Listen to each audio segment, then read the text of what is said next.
سوال ہے، لوگ کہتے ہیں اللہ ہر جگہ ہے، کیا ان کی یہ بات درست ہے؟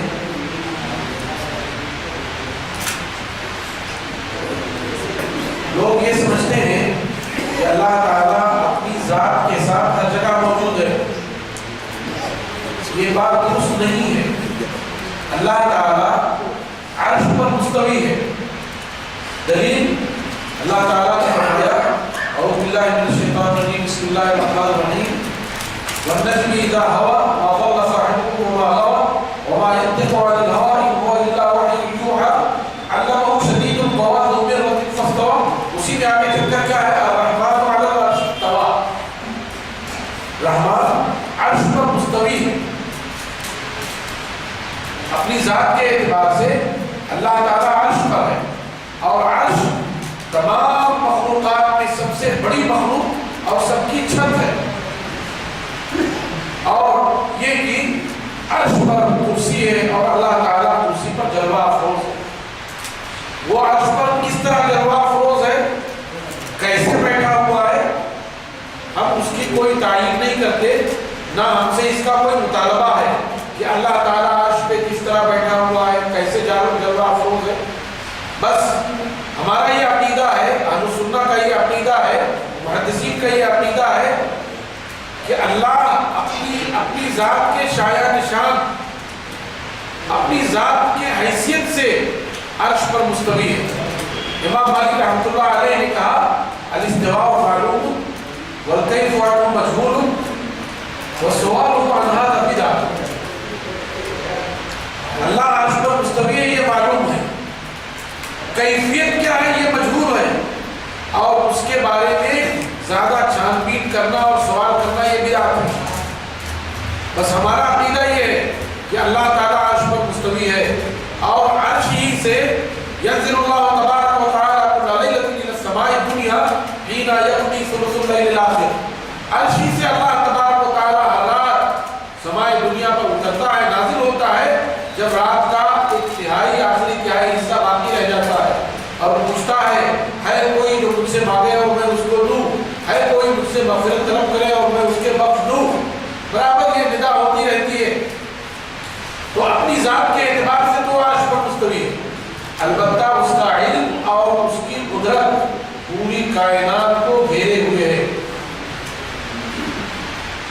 اللہ تعالیٰ نے خود اپنی ذات کا تعارف آیت الکرسی میں کروایا، اور آیت الکرسی میں وہاں اللہ تعالیٰ نے فرمایا یحیطون بشیء من علمہ، وہ پوری کائنات کو اپنے علم سے گھیرے ہوئے ہیں۔ وما من دابۃ فی الارض الا علی اللہ رزقها ویعلم مستقرها ومستودعها کل ذلک فی کتاب مبین۔ کل فی کتاب مبین، جزاک اللہ۔ یار روئے زمین پر کوئی بھی چوپایا ایسا نہیں ہے مگر اللہ تبارک و تعالیٰ کے ذمے اس کا رزق ہے۔ وہ جانتا ہے کہ اس کا مستقر کیا ہے اور اس کے وہاں سے جانے کا مقام کیا ہے، یہ سب کچھ لوح محفوظ میں ہے۔ اور دوسرے مقام پہ فرمایا وما تسقط من ورقۃ الا یعلمها، کوئی بھی پتا نہیں گرتا مگر اللہ تبارک و تعالیٰ اس کو جانتا ہے۔ تو اپنے علم کے اعتبار سے پوری کائنات کو گھیرے ہوئے ہے، اس کا علم ہر جگہ ہے۔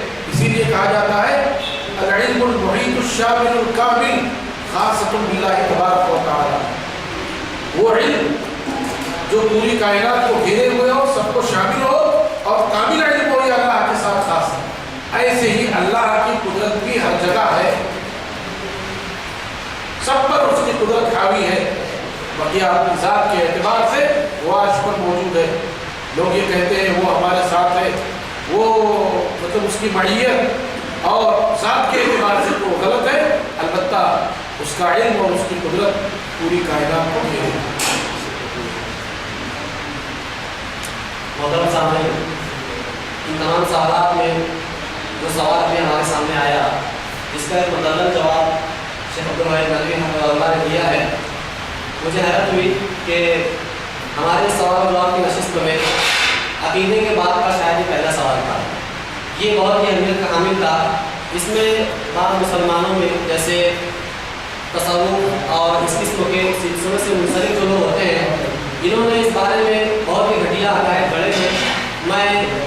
استاد محترم حافظ جمیل محمدی رحمۃ اللہ سے گزارش کروں گا کہ آپ اس قسم کے کچھ عقائد جیسے وحدت الوجود ہے، حلول ہے اور شہود وغیرہ کے عقائد ہیں، آپ ہلکی سی اس پہ کچھ روشنی ڈالیں تاکہ اظہار ہو سکے کہ در حقیقت الرحمن علی العرش استویٰ کا تعلق عقیدے کے بہت ہی اہم بات سے ہے۔ فليتفضل مشکورا۔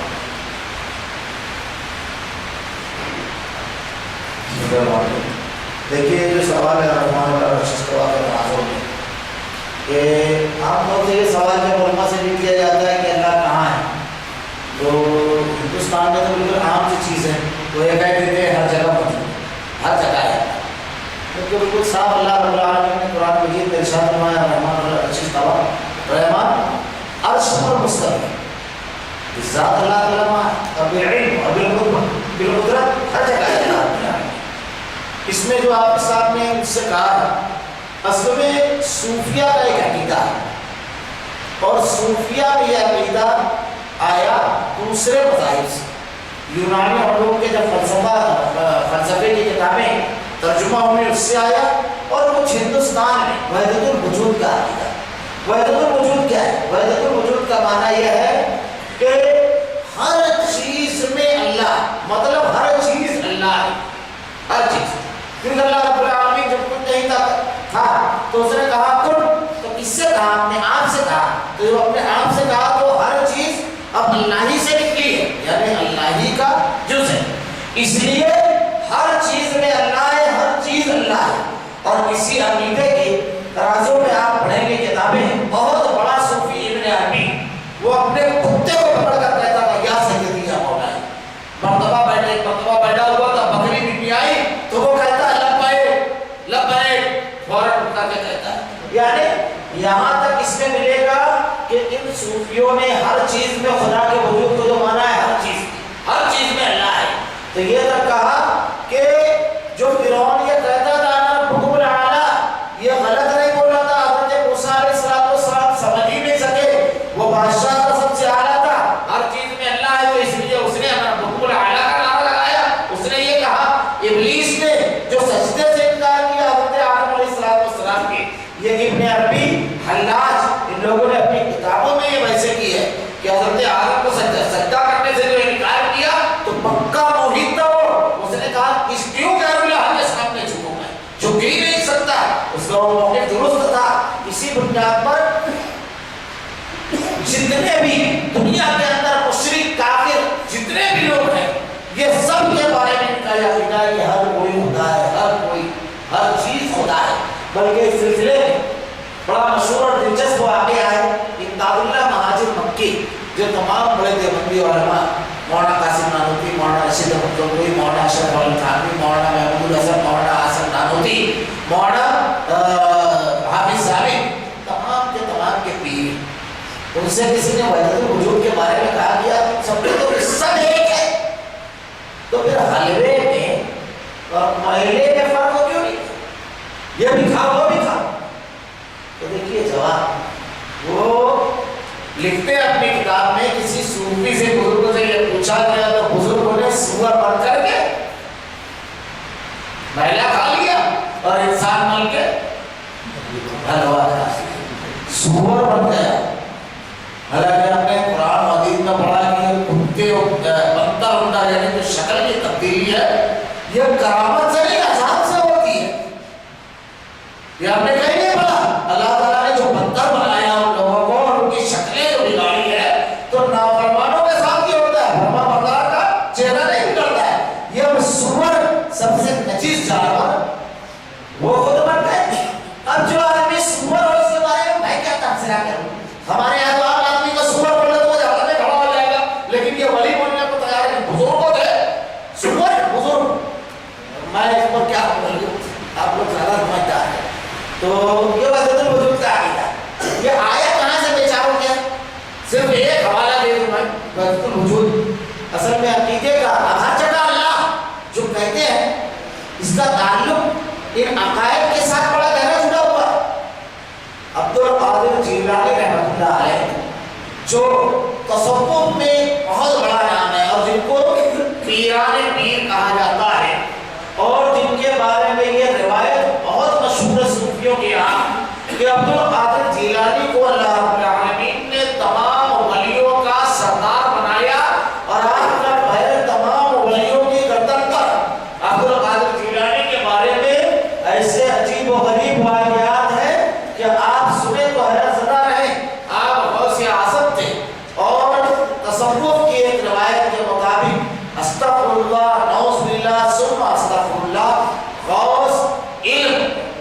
اختیار، اس کا علم، اس کا اختیار اور قدرت استغفراللہ ثم استغفراللہ اللہ کے برابر، جو لوگوں نے عقیدہ ہے۔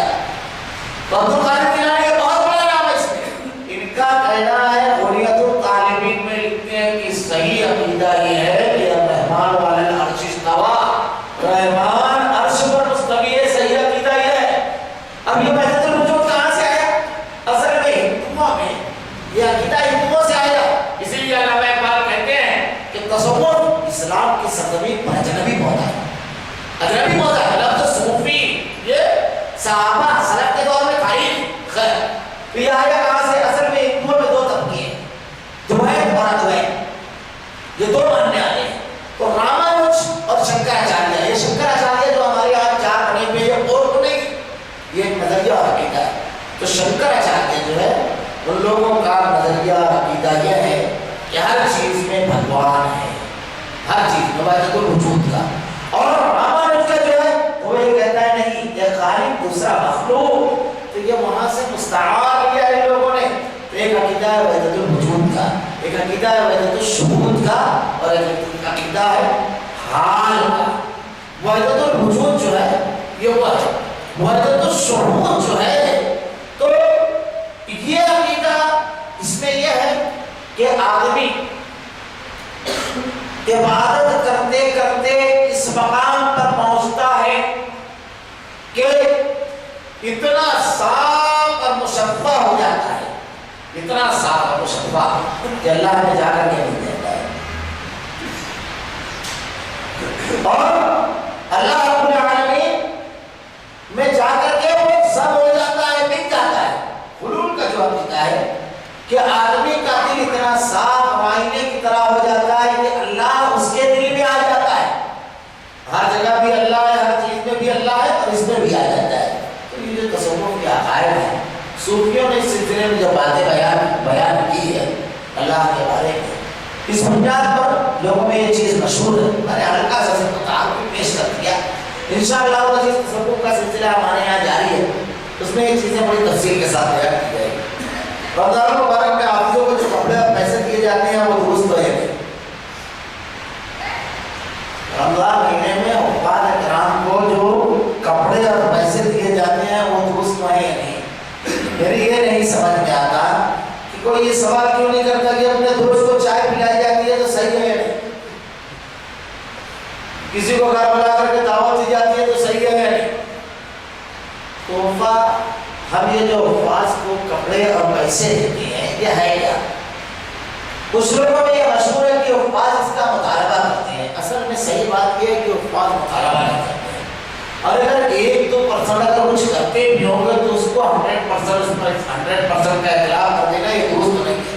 حافظ قرآن کا جو معاملہ ہوتا ہے، دیکھیے ہر مسلمان جانتا ہے کہ اللہ کے نبی صلی اللہ علیہ وسلم نے ارشاد فرمایا من قام رمضان و ایمان و احتسابا، اللہ کے نبی صلی اللہ علیہ وسلم کی حدیث ہے جس نے رمضان میں قیام کیا، اللہ کے نبی صلی اللہ علیہ وسلم نے ارشاد فرمایا، اور اللہ کے نبی خود حضرت جبرائیل کے ساتھ رمضان مبارک میں قرآن کا ایک دور کرتے تھے۔ تراویح جو ہے وہ رمضان مبارک میں قیام ہے۔ بہت لوگ تراویح کے سلسلے میں کہتے ہیں کہ اللہ کے نبی نے تو 3 دن پڑھی تھی، تم پورا مہینہ کیوں پڑھتے ہو؟ تو اللہ کے نبی صلی اللہ علیہ وسلم نے کہا، دوسری حدیث کا الفاظ ہے من صام رمضان، جس میں رمضان کے روزے رکھے، رمضان میں کتنے روزے رکھے جاتے ہیں؟ 3 کی پورے، تو پورے رکھے جاتے ہیں تو قیام بھی پورا ہی کیا جائے گا نا۔ تو تراویح جو پڑھی جاتی ہے رمضان مبارک میں تو یہ قیام کیا جاتا ہے، حافظ قرآن پڑھتا ہے، ہم پورا قرآن سنتے ہیں۔ ہم پورا قرآن سنانا اس کو کیا سمجھتے ہو؟ صبح سے حافظ قرآن کے پیچھے لگا رہتا ہے، اس کو پڑھتا رہتا ہے، جواب بالکل اسی کی طرف لگا ہوا ہے۔ چونکہ میں نے بڑی طویل مدت تک میں خود بھی تراویح سنایا ہوں اور میں خود بھی حافظ ہوں، اس لیے حافظ کی کیفیت کو اچھی طرح جانتا ہوں۔ جب تک کہ تراویح میں وہ جو پارا پڑھتا ہے وہ پڑھ نہ لے ہوئے اس کو کچھ اچھا نہیں لگتا ہے، اور جب وہ سلام پھیر لیتا ہے پارا پڑھ دیتا ہے تو صرف سونے تک ٹھیک رہتا ہے، دوسرے دن پھر کوئی چکر چالو ہو جاتا ہے۔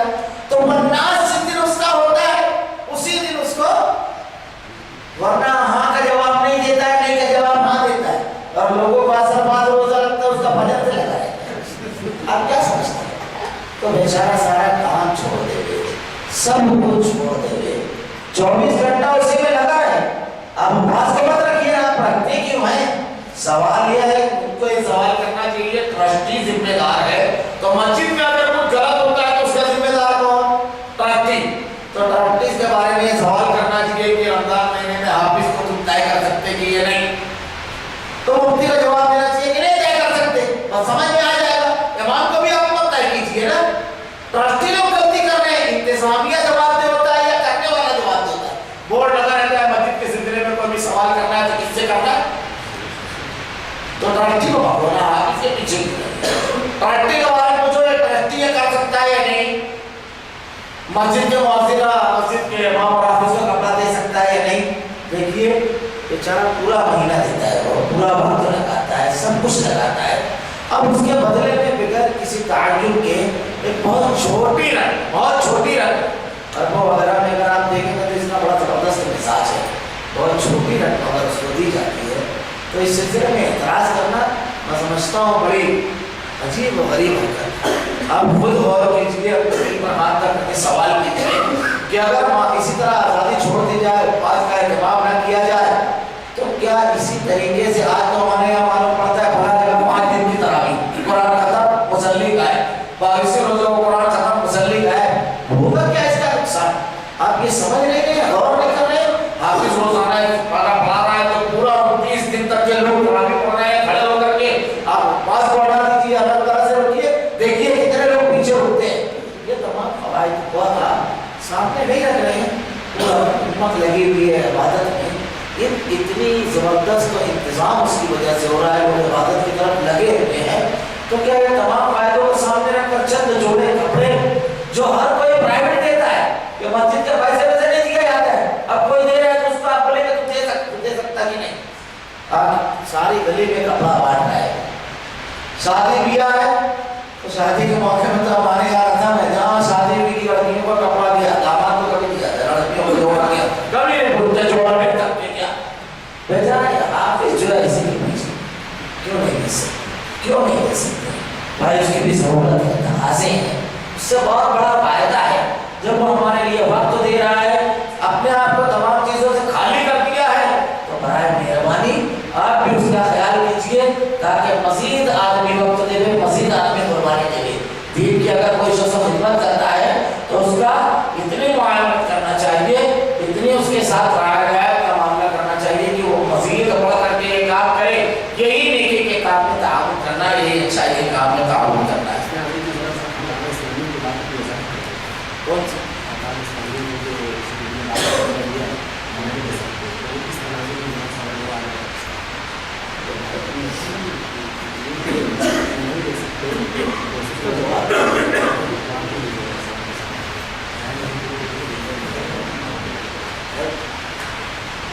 اصل میں ایک فتویٰ اپنے پاس دائر بتانے ہیں حافظ صاحب، لیکن صحیح بات یہ ہے کہ ہمارے ہندوستان میں بھی یہ چیز اکثر ہوتی رہتی ہے کہ یہ دے سکتے ہیں نہیں، تو کوئی خاص پس منظر اور بیک گراؤنڈ میں یہ بات ہے، اور ہمارے یہاں جو سوال ہوتا ہے اس کے جوابات میں باقاعدہ علماء کرام نے کتابیں لکھی ہے، رمضان مبارک میں اس سلسلے میں تحریریں پیش کی گئی ہے اور دلیلیں وغیرہ بھی پیش کی گئی ہے۔ حضرت عمر رضی اللہ عنہ کے دور خلافت میں ہم دیکھتے ہیں کہ حضرت عمر رضی اللہ عنہ کے دور خلافت میں سب سے زیادہ لوگ کہتے ہیں کہ سب سے زیادہ تنخواہ مؤذن کی تھی، یہ عاملین جو تھے جو زکوٰۃ وصول کرتے تھے، ان کے بارے میں اللہ تعالیٰ قرآن کے اندر کہتا ہے کہ ان کو تنخواہ دی جائے گی، امیر المومنین کا کام کا فیصلہ کرنا اور تمام امور کو سنبھالنا، اس کے تمام اخراجات بیت المال سے ادا کیے جاتے تھے، بلکہ بیت المال میں جب مال آتا تھا تو اسلام کے لیے جن لوگوں نے قربانیاں دی ان کے وظیفے مقرر تھے، اس کی بے شمار طریقے ہیں۔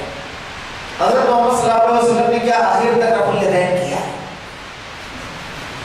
آخری نماز تک بتا رفع الیدین سوال ہے، میں ایک سوال کرتا ہوں، اللہ کے نبی نے آخری نماز میں قاعدے میں التحیات اور درود شریف پڑھا، اس کا ثبوت لایا پڑھا نیت باندھی ہے، اس کا ثبوت نہ آخری نماز لائیے، کوئی ثبوت قاعدہ کی ہے، اس کا ثبوت لائیے آخری نماز، سبحان ربی اعلیٰ سبحان ربی العظیم پڑھائیے لائیے۔ حدیث کی کتاب میں آپ کہیں نہیں بتا سکتے کہ آخری نماز میں سب کیا ہے، آپ کیوں کرتے ہیں؟ کیا یہی معیار ہے کہ آخری نماز میں اللہ کے نبی نے جو کیا تھا وہ کیا جائے؟ تو آپ